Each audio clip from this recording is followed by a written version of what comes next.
Good morning, ladies and gentlemen. This is TVP World. You're watching World News. I'm your host, Benjamin Lee, and these are the latest headlines. Polish Foreign Minister Radosław Sikorski, speaking at the Big Five meeting in Madrid, said Ukraine, not Russia, has a right to decide if it wants foreign troops on its territory. Sikorski also emphasized the need to establish a ceasefire deadline. Sonia Gatabishan reports from Madrid. Polish Foreign Minister Radosław Sikorski was in Madrid to meet with his counterparts. The overarching topics of the discussion included strengthening European security and enhancing assistance to Ukraine.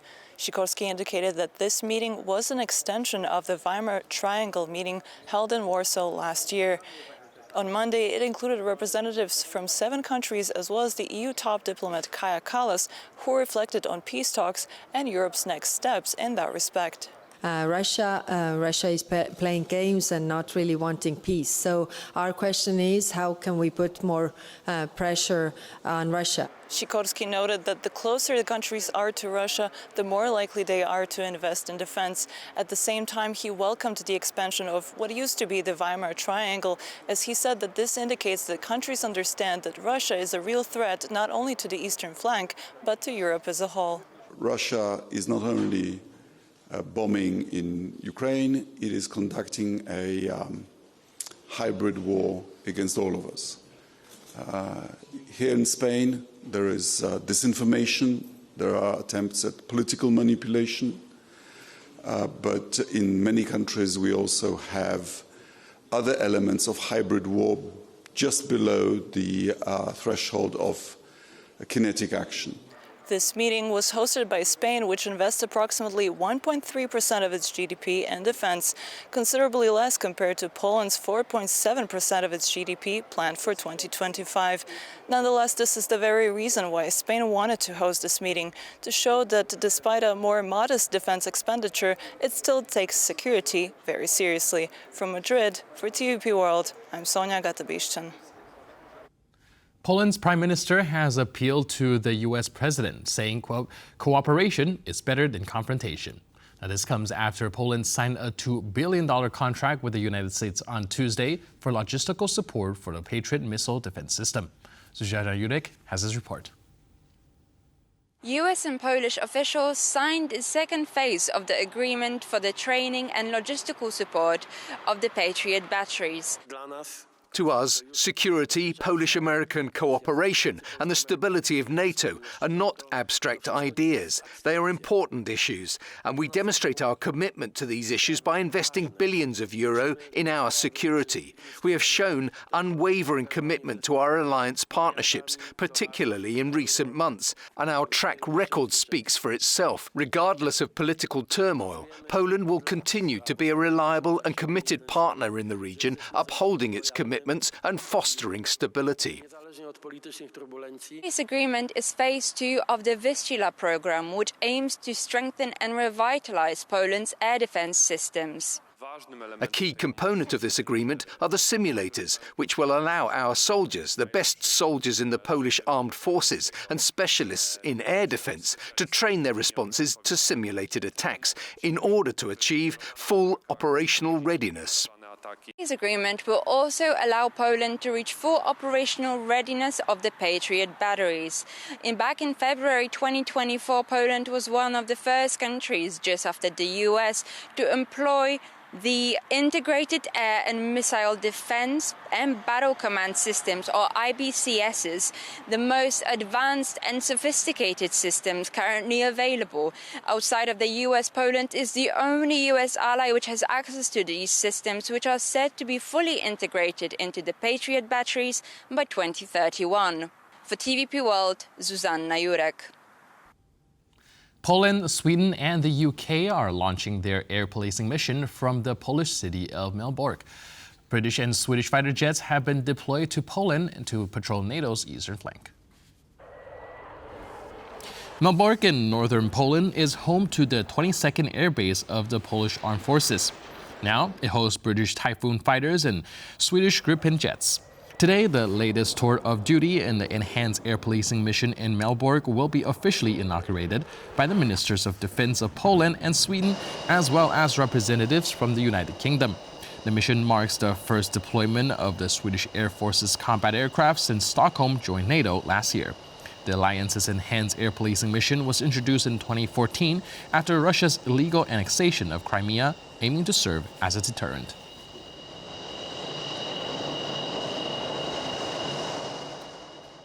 U.S. President Donald Trump says he hopes Vladimir Putin follows through on efforts to reach a deal to end the war in Ukraine. Trump also mentioned Ukraine is considering NATO membership as part of the mineral deal. I think he's going to live up to what he told me, and I think he's going to fulfill his part of the deal. Now, then you have Zelensky, and hopefully he's going to live up. I see he's trying to renegotiate the rare earth. You know, we did something because, as you know, the Europeans get paid back the money that they gave, and we don't, because Biden is an incompetent president. And he should have asked for rare earth, or he should have asked for the loans to be guaranteed in some form. That's what Europe did. What happens is we made a deal for rare earth. It was all done. And I heard through you, I haven't spoken to them yet, but through you I heard that they're now saying, well, I'll only do that deal if we get into NATO or something to that effect. Well, that was never, number one, discussed. Number two, I think it's going to be very, long before Putin, they said you're not going into NATO. And it could be, that's probably the reason the war started, actually.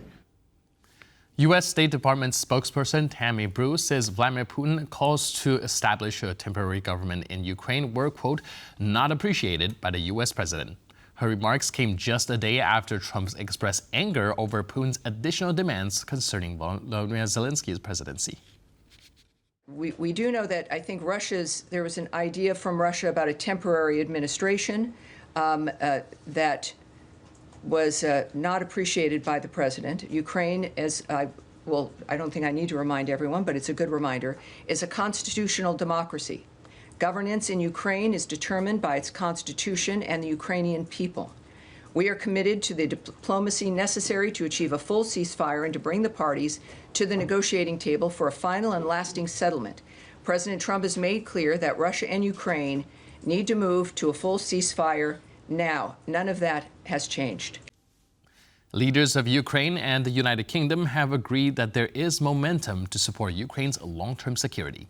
Keir Starmer and Volodymyr Zelensky discuss efforts to find a just resolution to the war during a phone call. The British Prime Minister told the Ukrainian president that an upcoming summit involving UK, French, and Ukrainian military leaders will, quote, drive forward the next stage of detailed planning for securing lasting peace in Ukraine. The summit is scheduled to take place in the coming days. Starmer and Zelensky also reviewed their recent efforts, including last week's coalition meeting in Paris aimed at coordinating support for Ukraine.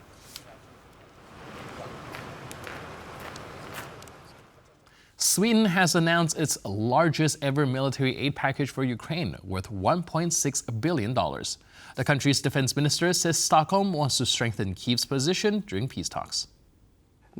We are at a critical stage of the war. All our focus is now on supporting Ukraine as much as possible so that they can get into a position of strength during these negotiations. And more countries must now do more. Now is the time to act, not least for Europe. I'm slightly more concerned with defence industrial production than financial resources.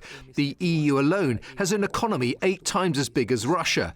So if there is a will, there is a way for extensive support. The limitation has been the defence industrial production in Europe, which has been adapted to peacetime. The Armenian government has refused to pay its contribution to the Moscow-led Collective Security Treaty Organization for the past year. This move is the latest in a series of steps by Yerevan to distance itself from the Russian-led alliance.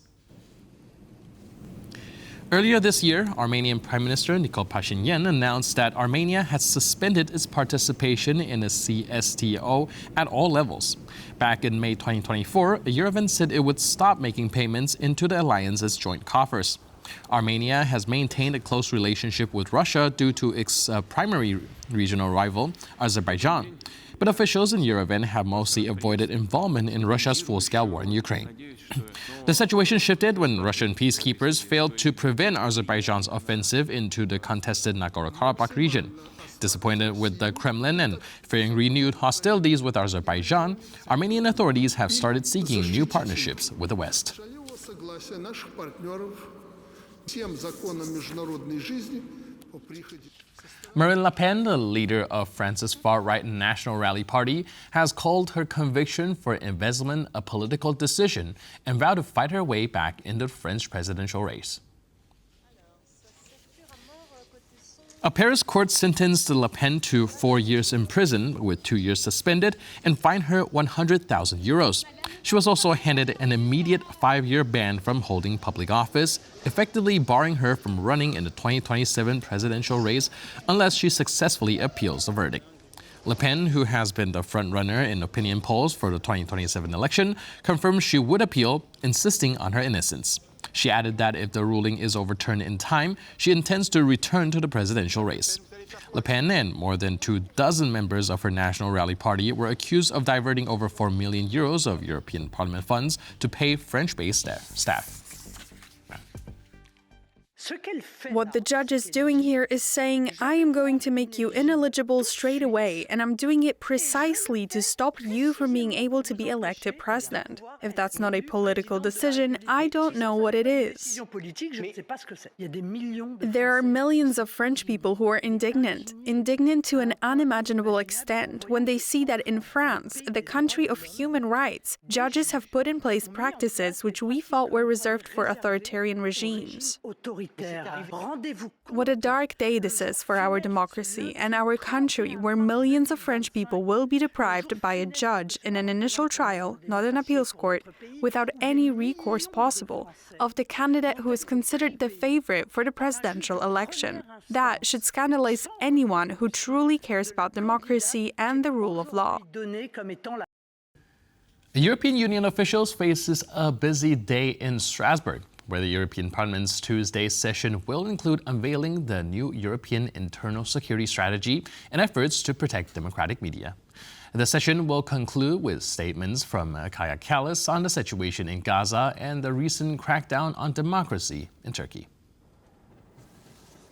The day in Strasbourg begins with a debate on Russia's war crimes in Ukraine, featuring a statement from the EU High Representative for Foreign Affairs.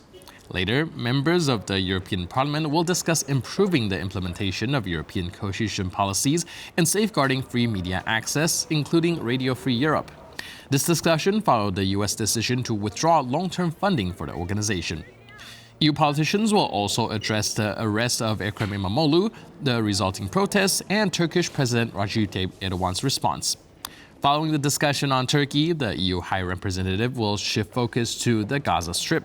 Kaja Kallas will speak about the situation in Gaza and efforts to restore the full implementation of the ceasefire and hostage release agreement.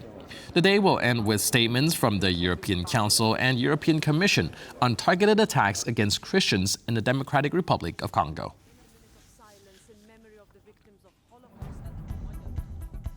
And with that, we conclude this edition of World News. But for more news, update, and commentary, please stay tuned to TVP World.